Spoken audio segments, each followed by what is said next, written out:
did it. We made it to 2021. 2020 ended up being a historical year like no other. We were stuck in a global pandemic. Movies were getting postponed and delayed and shelved. And we all had to rethink the way that we watch movies, the way we live our lives and everything. It was a struggle-ish year. But you made it to 2021, and that deserves a big hell of a congratulations.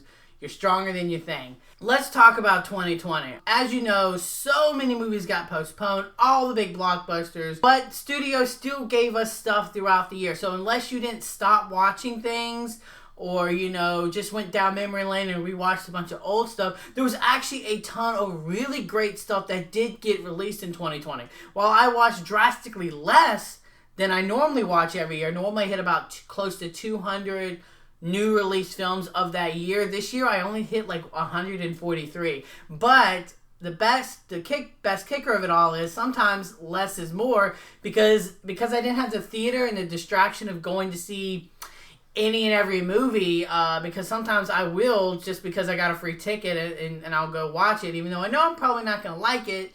This year I actually saw the most good amount of movies I've ever seen because, well, I didn't have that distraction. I got to culminate my own film schedule, and that was actually quite nice most of the time. So making this list that we're about to dive into was actually extremely difficult. But without further ado, let's get into the top 10 best horror movies of 2020. Put the coffee down, grab the clipboard with all the answers on it, just so I can keep my head straight. But let's get into this. Now look, every year I always shout out a few honorable mentions. That has not changed here, but I will say this time it is ranked. So in a sense, these are 15 through 11. So let's get into this. My honorable mentions start with 15, Scare Package. 14, The Beach House. 13, The Hunt. 12, Hunter x Hunter. And 11, Anything for Jackson. Alright, this is my favorite part. On to the list. Starting my list off at number 10, I have The Wolf of Snow Hollow. This is an amazing character-driven werewolf film that has a lot of heart, a lot of emotions, and a lot of really great horrific horror set pieces and scares. I am a big, massive fan of the Universal Monster movies. Those practically raised me as a child. And I really loved how this kind of got back to the roots of just making a werewolf movie and making it scary and entertaining. But I also love the little slices of dark comedy that are laced throughout this film. It's just a really great movie, and Jim Cunningham, who had a great feature debut with Thunder Road, I like this movie a lot more than that. Number 9 is absolutely within my wheelhouse of a fun time, and we're talking about Freaky. I love Christopher Landon. This movie makes the type of fun, entertaining films that I just want to watch on a Sunday afternoon. And this movie is just going to have an instant replay value with me. And I love this movie's heart. I love this movie's message. I think it's very 21st century, and I just love everything about this movie. It's a body swap horror film that takes the body genre and really flips on its head while adding a lot of slasher elements that just make this a really fun time. And to watch Vince Vaughn and Catherine Newton just go at it was a joyful experience. Number 8 is His House. This movie, I was not prepared for it. When I got my screener sent to me, I was like, yay, a new horror film. Like always, I pressed play and I was immediately sucked into this movie. It was legitimately terrifying, and I loved that this movie had something on its say about immigration culture, housing markets, all that stuff, racism, and I just really, really loved this movie's message, and I also loved a lot of the horror set pieces. I thought that everything that happened within this home was just legitimately terrifying, and even when the movie goes into a completely different direction in the second act, you still are with this film's journey. And you love these characters, and it's equally horrifying as it is emotionally draining. Number 7 is The Dark and the Wicked. Oh my God, is this movie a definition of a bleak experience. It comes from Brian Bertino, who made none other than The Strangers, and that movie right there legitimately terrified me. And this movie is him going back to that bleakness like he'd never done before. There's so many horrific imagery in this film. I love how this movie taps with family dysfunctions and grief, which are just absolute kinks that I love to watch explored in movies.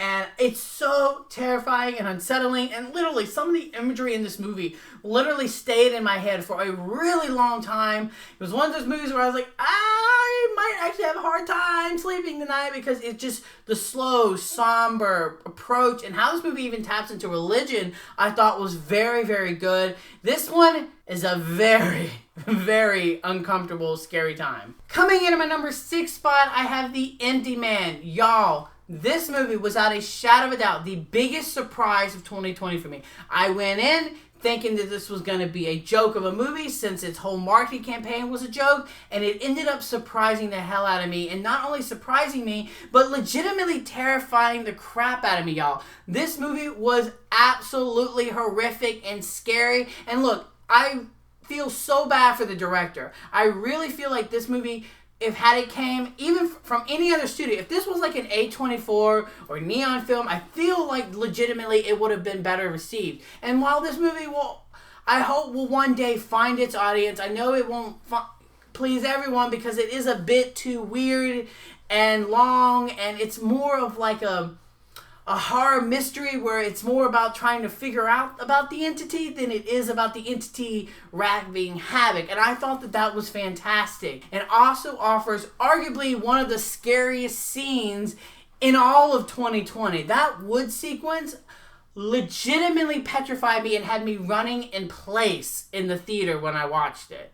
Number 5 is not for the squeamish. We're talking about Possessor. Look, like father, like son. Brandon Cronenberg really snapped with this movie. I loved just the visceral experience and hypnotic nature that the visuals sort of take you on. This body horror film is just go for broke. It goes for broke in every scene. It's so horrific. You'll want to look away, but you feel like you can't. And I just loved the performances and just the batshit insanity that goes in this movie. It's insane. It's absolutely insane. Number 4 is The Lodge. Now look, when I go to film festivals, I try to most of the time watch new movies, because I want to be able to provide reviews for them on which of my many platforms that I can. But The Lodge is a movie that really struck a chord with me, and I saw this movie 4 times during its festival run, y'all. Every festival I went to just happened to be playing this movie, and I just felt like I had to see it again, because there's so much under the skin with this movie, about family dysfunctions, about grief and trauma and religion. And this is like a religious horror film that has a lot to say, and I just really got into this movie, and it creeped me out, and it shows that organ music will always be scary, particularly Christian music. It's terrifying. Terrifying. And I love how this movie taps into that fear and runs with it, and the final act of this movie is bleak as hell. Number 3 might arguably be the scariest film I saw of 2020, and that is Host. This movie is scare central. I legitimately jumped and screamed like 6 times while watching this movie. 6 times, and it's less than an hour. Y'all, this movie is lean, it's mean, it's terrifying, and this movie, unlike any other movie that was shot during the pandemic, properly represented the fear of 2020 better. It's terrifying. The characters are great. The performances are great. The scare tactics are so fresh and original. Sure, you've seen them in other movies, but they're done in a way that feels original and unique, and I loved it. Loved this movie. Number 2 is a movie that honestly should be nominated for an Oscar. It's so good. It has arguably my favorite performance from a horror actress since Toni Collette in Hereditary. Obviously, we're talking about The Invisible Man. I'm a massive Leigh Whannell fan. Like, I have been a fan of him and been crushing over him since since his first Saw days. So this is practically a Leigh Whannell fan account. I want to clarify that. I love this movie. It's legitimately terrifying. It scared the living crap out of me. There's so many great horror set pieces, and how this movie taps into ideas of gaslighting, toxic masculinity, and just the fears of being a woman is just absolutely brilliant. And Leigh Whannell, also how he uses negative space in this movie is just brilliant and scary. This is a universal monster movie that takes what made them so scary back in the day and modernizes it for a new generation. Wow. Ugh. To be honest, when I saw my number 2 film, I legitimately thought that's got to be the horror movie of the year. But then I saw a little movie, and it just when I was done with my screener, I had to close my laptop. I was like, I can't address these emotional feelings that I'm feeling inside right now. I can't address this, and I'm talking about Relic. Relic really destroyed me. It might not be the scariest movie of 2020, but to me, it's the best horror movie of 2020 because it takes things like the horrors of family dysfunctions and dementia, and to me, it showcases that honestly, the scariest thing in the entire world is the ability to fall in love. Because when you fall in love, you put your whole heart into that thing, and then eventually it's got to die. Eventually, it's going to deteriorate. And then you're going to see the thing that you fell in love with become not that thing anymore. And the horrors of that. And we get to experience that in Relic like no other. And this movie did a number on me. You know, it's a somber film. And I just thought Natalie Erica Jane made a film that is just, I really, really hope finds its audience. Like, I feel bad that it came out in the year 2020 because I felt like it had maybe its 15 minutes of fame, but it really struck a chord with me, and that's why it's my favorite horror film of 2020. So you guys, there you have it. Those were my top 10 favorite horror movies of 2020. Make sure to let me know in the comment section below what horror movies did you enjoy in 2020 besides the year 2020. Yeah, let me know in the comment section below what horror movies you enjoyed in 2020. And until next time, you guys, I'm the Slash Movier, and you guys have just been Slash.